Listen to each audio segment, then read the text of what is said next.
பழைய ஏற்பாட்டு காலத்திலே குதிரைகளும் குதிரை வீரர்களும் பயன்படுத்தப்பட்டு அங்கே யுத்தங்கள் நடந்தது. ஆனால் புதிய ஏற்பாட்டிலே அப்படி வெளிப்படையான யுத்தங்கள் இல்லை. ஆனால் இன்றைக்கு புதிய ஏற்பாட்டிலே நம் எல்லாரோடையும் 24 மணி நேரமும் ஆவிக்குரிய யுத்தம் நடந்து கொண்டே இருக்கின்றது. ஏனென்றால் எபேசியர் 6வது அதிகாரம் 12வது வசனம் சொல்லுது, ஏனெனில் மாம்சத்தோடும் இரத்தத்தோடும் அல்ல, துரைத்தனங்களோடும் அதிகாரங்களோடும் இப்பிரபஞ்சத்தின் அந்தகார லோகாதிபதிகளோடும் வான மண்டலங்களில் உள்ள பொல்லாத ஆவிகளின் சேனைகளோடும் நமக்கு போராட்டம் உண்டு. எனவே இந்த போராட்டம் இந்த உலகத்திலே நடப்பதல்ல, கண்களால் பார்ப்பதல்ல, ஆயுதங்கள் சாதாரண ஆயுதங்கள் அல்ல.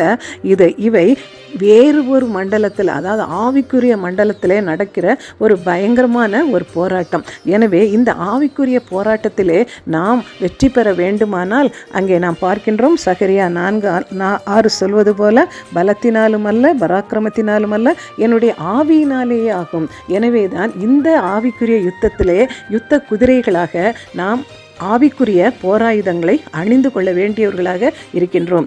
ஏனென்று சொன்னால் 2 கொரிந்தியர் 10:4 சொல்லுகிறது, எங்களுடைய போராயுதங்கள் மாம்சத்துக்கு ஏற்றவைகளாய் இராமல் அரண்களை நிர்மூலமாக்குகிறதற்கு தேவ பலம் உள்ளவைகளாய் இருக்கின்றது. எனவே நம்முடைய போராயுதங்கள் ஆவிக்குரிய போராயுதங்கள். அதைத்தான் எபேசியர் 6:13 நம்ம பார்க்கின்றோம்.